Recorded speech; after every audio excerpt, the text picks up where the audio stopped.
Halo guys, balik lagi di channel Bang Gimot. Gimana sih rasanya main game di HP dengan baterai kapasitas 10.000 mAh? Dan ini adalah cara memasang baterai 10.000 mAh pada HP Pocophone F1 menggunakan baterai powerbank. Bang, di mana sih belinya? Bang, namanya apa? Nah, kalian tonton sampai akhir, nanti aku kasih tahu nama produk powerbank ini. Dan perlu diketahui, ini harganya sangat murah, 80 ribuan aja, dan ukurannya pas dengan baterai HP Pocophone. Harap tonton dari awal sampai akhir ya, jangan skip-skip, atau HP kalian bakalan error. Sesuai judulnya, aku menggunakan HP Xiaomi Pocophone F1. Di samping harganya murah, ini gampang banget kalau di mod atau dioprek. Dan perlu diketahui ya, kerangka ini udah aku coak, aku bor ya bawahnya, sama atasnya ini bekas project dari Pocophone baterai Samsung 5000. Jadi nanti fleksibel chargernya yang ke bawah itu ada di bawah baterainya. Seperti ini guys. Kita siapkan baterainya dulu, kita tentukan kutub positif dan negatifnya pada baterai ini guys. Perlu diketahui ini adalah tutorial sangat berbahaya. Kalian harus memahami tegangan rendah ya guys, atau HP kalian akan error. Kesalahan kecil akan berakibat fatal ya guys. Jadi harap perhatikan baik-baik dan teliti ya guys. Di sini kita akan menentukan kutub positif dan negatif dari baterai. Kita lihat di situ ada angka 1, artinya plus. Kalau kita balik akan ada simbol negatifnya atau min. Kalau ada minnya seperti ini berarti posisi kabel kalian terbalik. Dan di sini kita menggunakan baterai Pocophone F1 ori ya. Di sini ada ciri-cirinya. Kodenya sesuai, dan di sini ada plastiknya. Nanti kita akan ambil soketnya atau BMS-nya saja. BMS baterai original wajib karena sensor dan fuse-nya ada. Yang KW pasti nggak ada. Di sini kita udah lepas BMS-nya saja atau soketnya saja. Kalau kalian perhatikan di soketnya atau BMS-nya itu ada tulisan B+ dan B-, artinya baterai plus dan baterai min. Harap diperhatikan B+ dan B-nya. Lalu kita lepas modul charger powerbanknya yang nantinya kita akan tempelkan BMS baterai Pocophone original tersebut.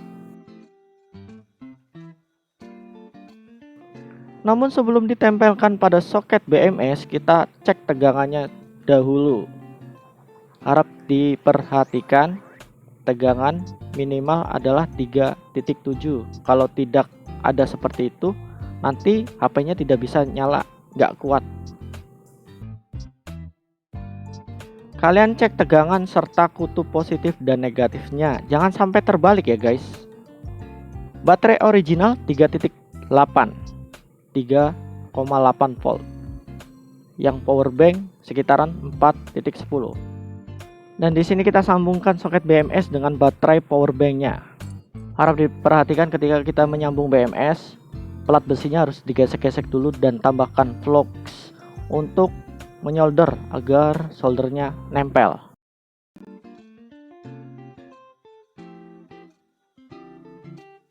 Di posisi ini harap benar-benar diperhatikan positif negatifnya ya. Aku ulangin untuk benar-benar dicek agar tidak terbalik.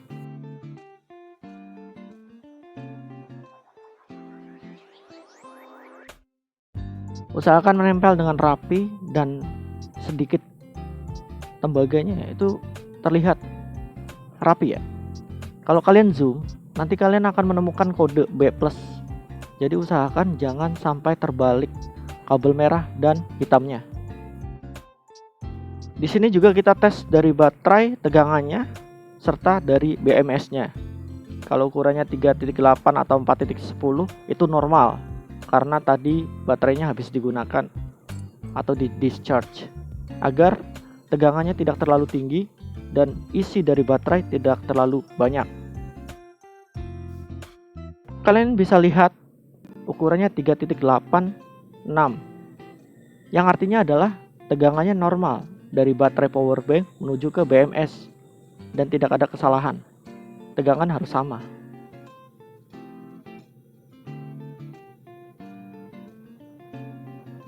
berarti itu normal. Oke, lanjut. Usahakan bukaan kabel tertutup dengan solatip atau isolator.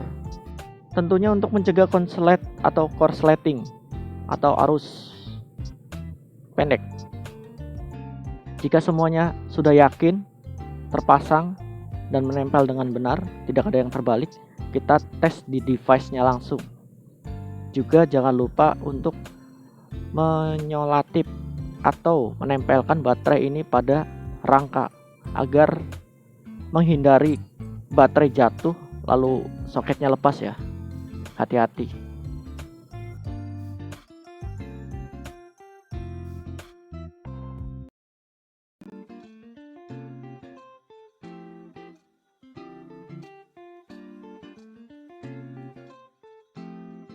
Kalau udah nempel seperti ini, kita bisa langsung menyalakan device-nya ya.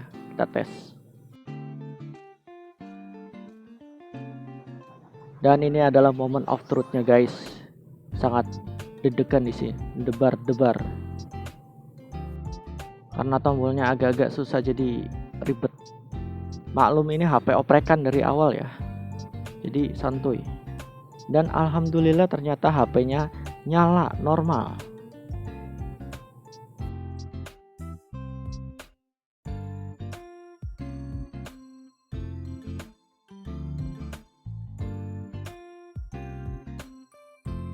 Kalau ketika HP kita tes ternyata booting normal, tidak reboot atau boot loop, berarti tidak ada overheat atau short ya. Jadi kita lanjut pasang heatsink. Ini adalah heatsink SSD M2 NVMe dari tembaga asli. Dan ini adalah kipas dari RC ukuran 20 x 20 mm atau 2 x 2 cm. Dan ini adalah heatsink M2 ukuran 6,5 cm dengan ukuran awal 7,5 cm. Jadi kalian harus potong atau kalian bisa menggunakan amplas agar ukurannya jadi 6,5 cm. Dan ini adalah ukuran aslinya heatsink M2 NVMe. Jangan lupa juga thermal pad. Ini fungsinya untuk membatasi dari baterai langsung ke rangka ya. Jadi di antara baterai dan rangka ada thermal padnya. Kalian harus lubangi juga backdoor untuk meletakkan baterainya, karena baterainya itu oversize guys. Jadi HP-nya terlalu gendut gitu. Kalian harus lubangi sesuai dengan baterainya, yang nantinya baterainya akan rada keluar. Backdoornya agak keras ya karena dilapisi aluminium, jadi hati-hati. Jangan lupa thermal paste juga yang agak mahal. Dan juga modul step up untuk menaiki RPM kipas, namanya MT3608. Serta slide switch atau kalian bisa ganti dengan push button. Contohnya ada di gambar ini. Ini slide switch dan ini soft lock switch. Oke, langsung aja. Ini adalah posisi pengetesan. Posisi kabelnya juga harap diperhatikan. Fin min, fin plus itu dari baterai. Voltase min dan volta plus. Harap jangan tambahkan kipas atau bebannya dulu. Kita tes dulu voltase dari output step up ini. Caranya gimana bang? Kita puter sambil tempel dengan multitesternya guys. Kendorin untuk nambah tegangan dan kencengin untuk mengurangi tegangan. Seperti ini guys. Harap gunakan tegangan sesuai spesifikasi kipas yang kalian beli ya guys. Yaitu biasanya 5 volt, 7 volt, atau 12 volt. Di situ kalian bisa lihat 15 volt itu terlalu banyak ya. Kita bisa kurangin menjadi 10 volt, 7 volt, atau 5 volt. Kalau kipasnya kurang kenceng, kalian bisa pakai dengan 15 volt. Karena kalau 5 volt itu nggak terlalu kenceng.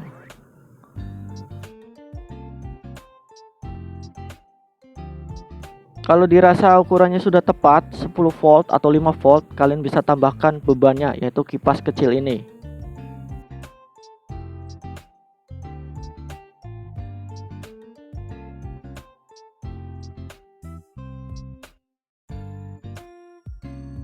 Dan ini adalah rangkaian sudah jadi. Kalian bisa pause videonya. Posisi switch itu di antara kipas dan modul step up-nya, gunanya untuk menghidupkan dan mematikan kipasnya. Sebelum kita pasang, kita tes dulu apakah menyala switch-nya atau tidak. Kalau kalian perhatikan, ini berarti nyala guys, jadi normal.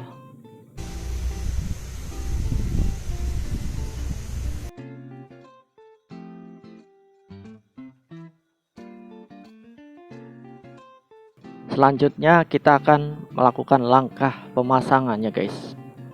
Kita lepas dulu baterainya. Namun sebelum dipasang covernya, kita pasang heatsinknya. Agar menempel, kita pasang dulu thermal pad agar menempel di rangkanya. Kita tes dulu, kita nyalakan. Harap perhatikan untuk pemasangan heatsink serta kabel-kabel ya, untuk mencegah terjadinya short.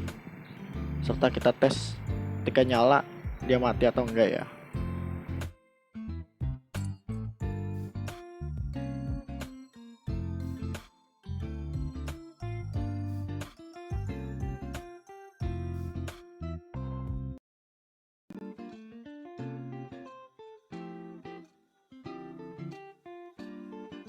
Kalau tidak terjadi mati atau boot loop berarti normal, artinya baterai tidak drop.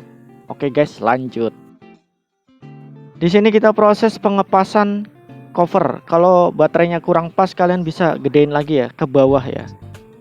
Kalian bisa ukur sesuai atau lebih besar dari baterai yang nantinya akan dibuat cover untuk mengisi baterai menggunakan cover powerbank ini ya guys. Dan bagi yang nanya namanya apa bang, nama powerbanknya, nama powerbanknya itu Popcorn. Kalian bisa cari yang seperti ini di Shopee ya. Dan ini adalah penampakan ketika sudah dilem dan dirapatkan di back covernya. Lalu kita dengarkan suaranya ya guys, suara dari kipasnya.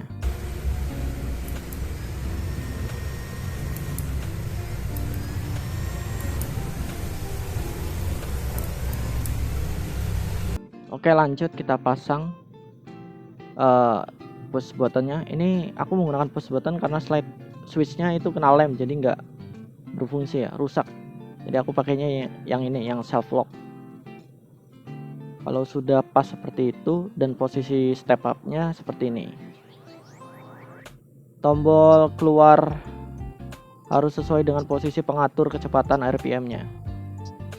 Dan kalian bisa lihat di videonya, posisinya tuh ke atas. Nanti ketika dimasukkan baterainya akan seperti ini.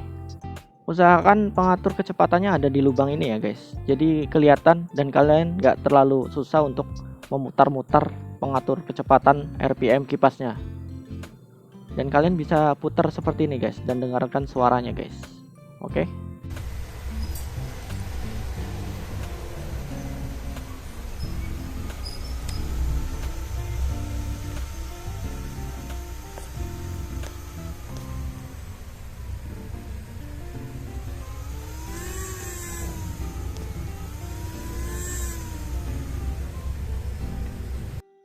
Jangan lupa cover tengahnya dilubang ya guys, yang fungsinya untuk menangkap sinyal ini. Tapi kalau dilubangin nggak apa-apa, fungsinya agar angin yang dari luar bisa masuk melalui kipas ini. Harap diperhatikan, lubangnya itu di posisi mesin GPU RAM ya, atau di bagian luarnya itu apa sih namanya, saya nggak tahu. Pokoknya posisinya seperti ini, kayak mantap. Lalu untuk proses selanjutnya adalah untuk menambahkan thermal paste seperti ini, serta tambahan yang lainnya yaitu thermal pad ya, agar suhu mesinnya cepat turun ketika angin dari luar tersedot ke dalam. Jangan lupa untuk membersihkan sisa-sisa pasta dari user yang lama, alias aku sendiri kalau naruh pasta itu kayak naruh apa ini anjir, banyak banget.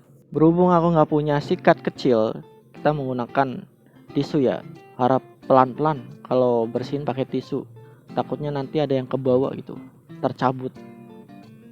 Dibersihkan di area heat pipe-nya juga, nanti akan kita ganti dengan thermal paste yang baru. Kita letakkan seperti ini ya guys, tidak perlu di ratakan ya. Ini thermal paste ini fungsinya untuk mengisi gap di antara mesin dan rangka, supaya nanti suhunya cepat turun atau suhunya menyebar luas ke kerangka mesin yang terbuat dari aluminium ini. Dan jangan lupa untuk menambahkan, ini opsi ya, menambahkan thermal pad di area sensor sinyal, kalau nggak salah ya.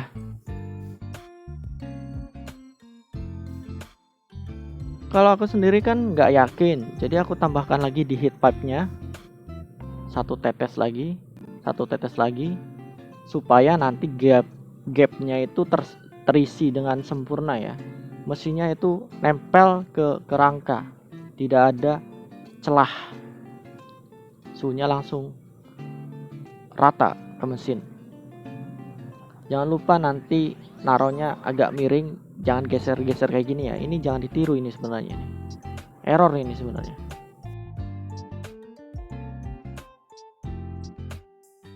Oke, pastikan semuanya menempel. Harusnya sih ya nempelnya itu dari kiri dulu, miring gitu, bukan kayak gini. Kalau semuanya sudah selesai, kita siapkan baterainya dulu. Karena kabelnya panjang ya, ini aku guntingnya nggak tahu berapa sentimeter, intinya panjang, jadi enak aja kalau naruh ke soket baterai di mesin. Terus jangan lupa buat naruh soket sidik jari ya, biasanya ketinggalan nih, suka ketinggalan terus. Ketika udah dipasang, kita bongkar lagi buat masang soket sidik jarinya ini.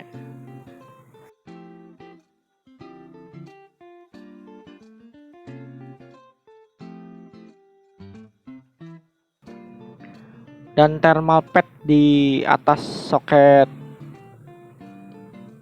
sidik jari ini ya, ini fungsinya untuk menekan ya, karena kalau kalian letakkan itu tepat di sensor sidik jari, takutnya tuh ada ngaruh-ngaruh dikit gitu ya, panas-panas dikit, jadi aku tempelin di situ ya guys.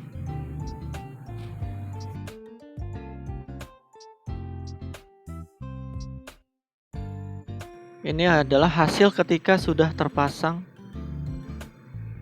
dengan cover HP-nya. Tuh jangan lupa ya, kalau misalkan terlalu tinggi cover powerbanknya, kalian bisa amplas biar agak tipis, lalu tambahkan lem di antaranya biar merekat dengan kuat.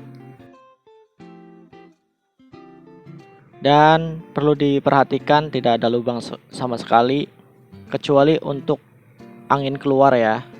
Jadi tidak ada angin yang dingin, itu dikeluarkan dengan sia-sia. Dan ini adalah proses ketika nyala ya. Di sini moment of truth ya, agak deg-degan ketika ada tulisan MIUI ini. Jadi wah, pokoknya rasanya aneh gitu. Dan jangan lupa untuk menambahkan baut di bawah untuk mengamankan charger. Ini sangat-sangat dibutuhkan baut yang di bawah ini. Kalau kalian chargernya bengkok-bengkok dikit ya berarti gara-gara baut-baut ini nih hilang semua. Dan alhamdulillah ternyata nyala, tidak ada reboot, tidak ada boot loop, yang artinya tidak overheat ya guys. Kita nyalakan kipasnya, kita cek nih apakah gacor atau enggak.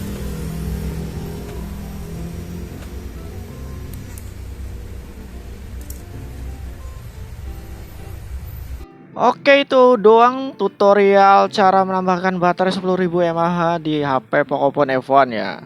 Perlu diingat, remember, do with your own risk.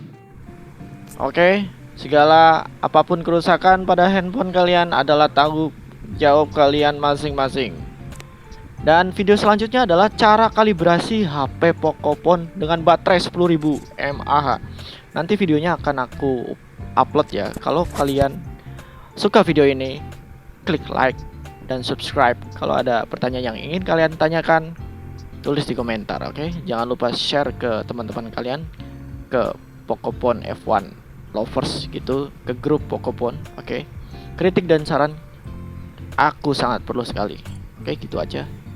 Selamat jumpa di video selanjutnya.